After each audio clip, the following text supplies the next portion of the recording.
सरिता की शादी मुकेश से हुए 5 साल हो चुके थे। इन 5 सालों में मुकेश से सरिता को 2 बच्चे भी थे। लेकिन इन 5 सालों में 2 बच्चे के होने के बाद भी, पति से पूरा सुख मिलने के बाद भी सरिता अपने बॉयफ्रेंड यानी अपने प्रेमी को नहीं भुला पाई थी, जिससे वह स्कूल के ज़माने से ही प्यार करती थी। उसका नाम था सोनू। उसे सब सोनू कह करके बुलाते थे। सरिता और सोनू दोनों के नाम ऐसे आते थे। दोस्तों बड़े ही खुश थे दोनों। सरिता जब स्कूल 10वीं की पढ़ाई कर रही थी, उसी ज़माने में लगभग उसकी उम्र 16 साल के करीब थी। 10वीं की पढ़ाई कर रही थी। हाई स्कूल के एग्जाम देने के बाद यहाँ तक कि उसने इंटरव्यू में भी पढ़ा, इंटरव्यू किया। लेकिन उसका जो लव ये शुरू हुआ था, उस वक्त में उसकी उम्र 16 साल थी, 10वीं की पढ़ाई कर रही थी। जब सोनू नाम के लड़के से उसका इश्क शुरू हो जाता। सोनू इंटर में पढ़ाई कर रहा था और सरिता जो थी वो 10वीं में थी। दोस्तों दोनों के बीच में आंख लड़ी और दोनों को एक दूसरे से प्यार हो गया।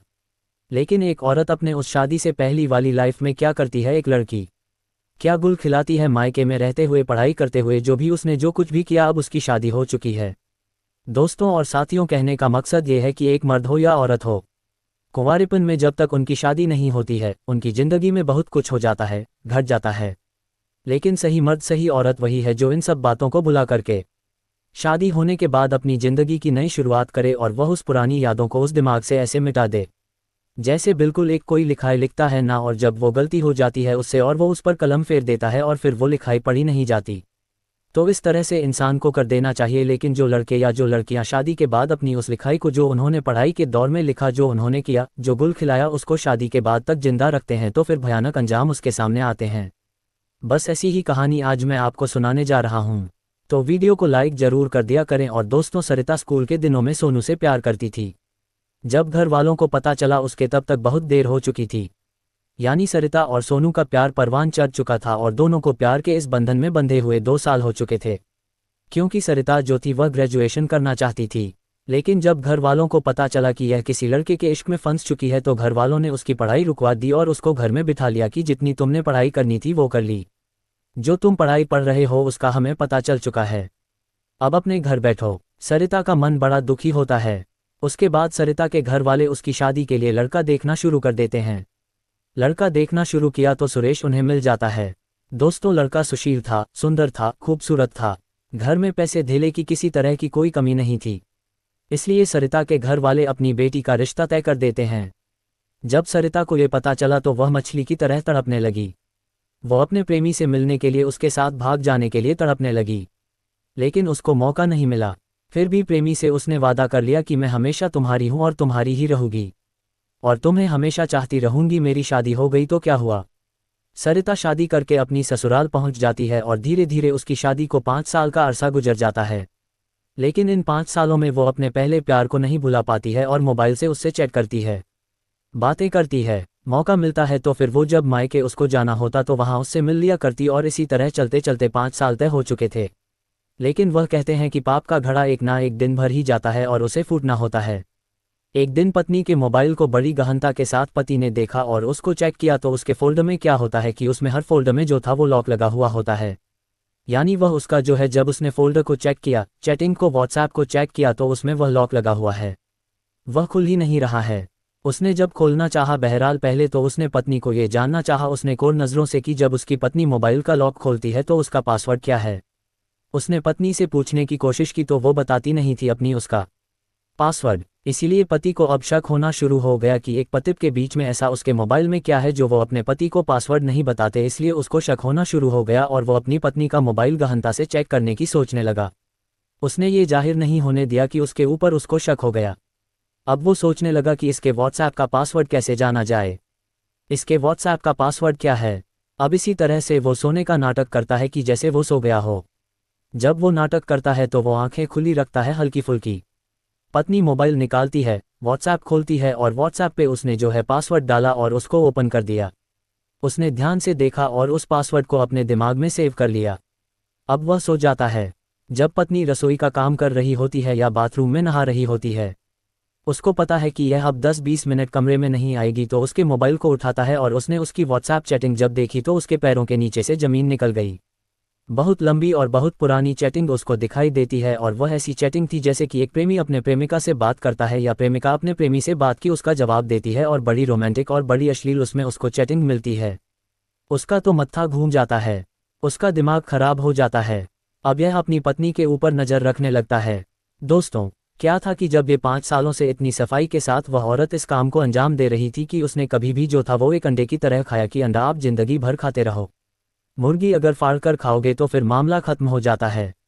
यानी वो बड़े धैर्य के साथ जब कभी उसे महीना 2 महीना में इसके पति का कहीं जाना होता, बिल्कुल, तो कभी वह उसको चुपचाप बुला लिया करती और उसके साथ मिली मुलाकात की, अपना काम निकलवाया और उसको भेज दिया। बहुत हर वक्त तावली नहीं होती थी कि बस हर रोज अपनी प्रेमी से मिल रही है, हर रोज बड़े ठंडा करके ये खा रही थी। कभी जब इसको जाना हुआ अपने मायके में तब यह उससे मिल लिया करती, मुलाकात कर लिया करती और घर वालों को भी शक नहीं होने देती थी कि क्या हुआ क्या नहीं। इसलिए लंबे समय तक इसकी यह चलती रही सेटिंग। लेकिन वो कहते हैं कि पाप का घड़ा तो फूटना ही होता है। एक दिन जब इसके पति ने मोबाइल अपनी पत्नी का लिया तो वो बड़ी सटपटा सी गई है कि उसका पति मोबाइल कहीं चेक करने ना लगे, तो वो पासवर्ड नहीं बताती थी इससे। तभी उसको कुछ शक हुआ। फिर रात के अंधेरे में वो लगभग रातों को जागकर वो चैटिंग किससे करती है, उसको कुछ बताती भी नहीं। यहाँ इसको शक होने लगा था। जब इसने वो चैटिंग पढ़ ली तो अब इसने अपने आप को ये जाहिर नहीं होने दिया कि यह सब कुछ इसको पता चल चुका है। इसलिए उस चैटिंग की वो फोटोकॉपी निकलवाता है वहाँ से, और सारी वो जो फोटोकॉपी निकलवाने के बाद प्रिंटर से फोटो स्टेट के पास जाता है और वहाँ से सब निकलवाता है। प्रिंटर से सारे कागजात अपने पास रखता है।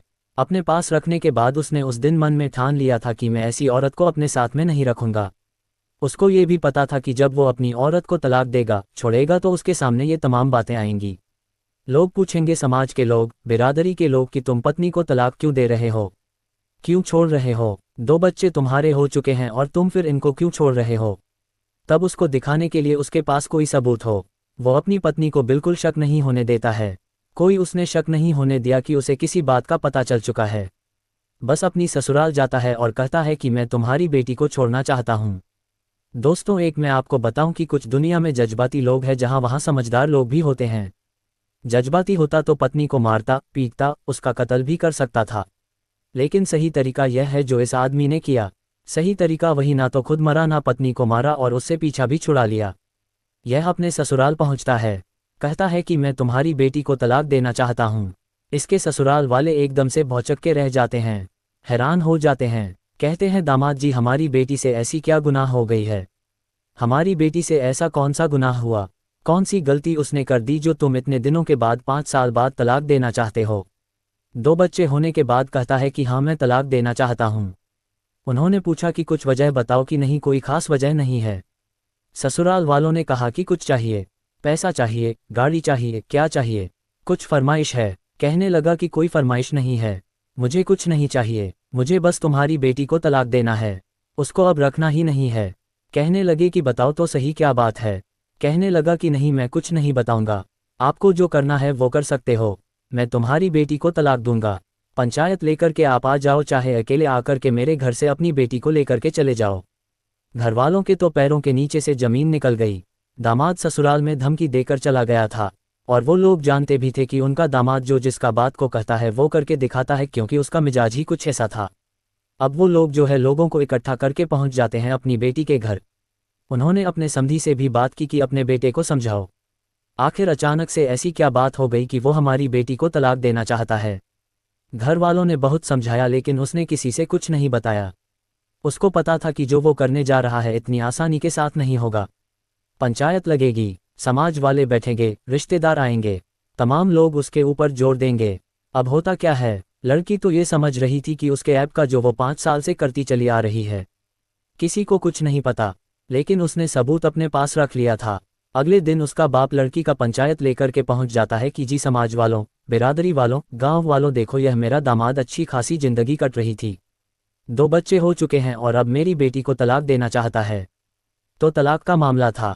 तमाम लोग इकट्ठे हो गए, लोग बैठे, बात शुरू हुई। लड़के को बुलाया गया। लड़के ने सबसे पहले आकर के कहा कि जी मुझे इस औरत को रखना ही नहीं है, मैं तलाक देता हूं और अपनी जिंदगी से इसको निकाल फेंकता हूं, और कानूनी कार्रवाई जो है मैंने वो पूरी कर ली है, बस इस लड़की के साइन होने बाकी रह गए हैं, रजामंदी के साथ यह साइन कर दे। लड़की रोने लगी, चीखने लगी, चिल्लाने लगी, मेरा कसूर तो बता दो। लड़की का बाप उसको धमकी देने लगता है। पुलिस की धमकी दी कि पहले तो मैं ये सोच रहा हूं कि शायद यही काम चल जाए, लेकिन अगर तुम नहीं माने तो मुझे तुम्हारी कंप्लेंट करनी पड़ेगी, पुलिस में जाऊंगा और तुम्हें गिरफ्तार करवाऊंगा। लड़का देखता है कि अब सही समय है ये बताने का कि मैं किस वजह से तलाक दे रहा हूं। जब पूरी पंचायत खचाखच भरी हुई थी, तब वो अपने थैले से जो उसने थैले में रखे हुए थे कागजात थे वो दिखाता है और कहता है कि यह तुम्हारी बेटी की चैटिंग है। पंचायत के अंदर जिस किसी की माँ ने दूध पिलाया है, जिसको या जिसके अंदर यह हिम्मत है, वो इस चैटिंग को पढ़ करके दिखा दे। और वो चैटिंग तुम्हारी बेटी के फ़ोन में आज भी मौजूद है, और मैंने यह इसकी फ़ोटोकॉपी निकलवाई है, और यह इस चैटिंग को पढ़ करके दिखा दे। पंचायत में से एक लड़का खड़ा होता है कि ठीक है जी, मैं देखता हूँ, पढ़ करके पढ़ा लिखा। वो जब उन पन्नों को पढ़ना शुरू करता है तो लोगों के शर्म से गर्दन झुक जाती है, क्योंकि एक प्रेमी और प्रेमिका की अश्लील चैटिंग उसके अंदर थी। क्या कर रही हो, क्या कर रही हो, कब आओगी, तुम्हारे बगैर दिल नहीं लग रहा है, जब से तुम गई हो मन नहीं करता आ करके तुम्हें अपनी बाहों में भर लूँगा, तुम्हारे साथ में रात गुजारूंगा, जब से तुम आई थी एक बार ही तब बस तुमने मुझे मिली थी। मतलब तमाम वगैरह चैटिंग थी जो मैं भी शायद ना बता पाऊँ।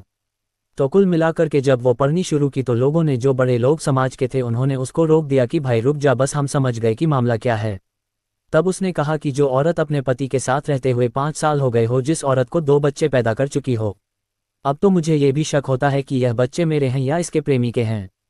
2 बच्चे हो गए हो और फिर पति से सब कुछ, उसको खाना पीना रहना सोना जिस्म का सुख, तमाम सुख उसको मिल रहे हो, उसके बाद वो अपने प्रेमी के साथ मिल रही हो, उसके साथ बेवफाई कर रही हो, रात को वो अपने पति के पास लेटी हो और प्रेमी से चैटिंग कर रही हो। तो बताओ ऐसी औरत को मैं कैसे रख सकता हूँ। मैं गुस्सा मुझे भी बहुत आया, मैं इसको मारता पीटता, इसको कत्ल कर देता। क्या होता, मेरी जिंदगी भी बर्बाद होती, बच्चों की भी जिंदगी बर्बाद होती। अब ये बच्चे माँ के पास रहे या बाप के पास रहे, सुरक्षित रहेंगे जहाँ भी रहेगी, इसलिए मैं इसको छोड़ता हूँ। दोस्तों, लोगों ने उसकी बहुत तारीफ की, कहा कि तुम बहुत समझदार और बढ़िया इंसान हो।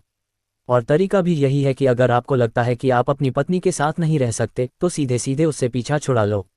लेकिन आज के दौर में कुछ पत्नियां अपनी प्रेमियों के साथ मिलकर पतियों को मौत के घाट उतार देती हैं। तो कुछ पति जिनको अपनी पत्नियों के बेवफाई के बारे में पता चलता है, उनको वो मौत की नींद सुला देते हैं।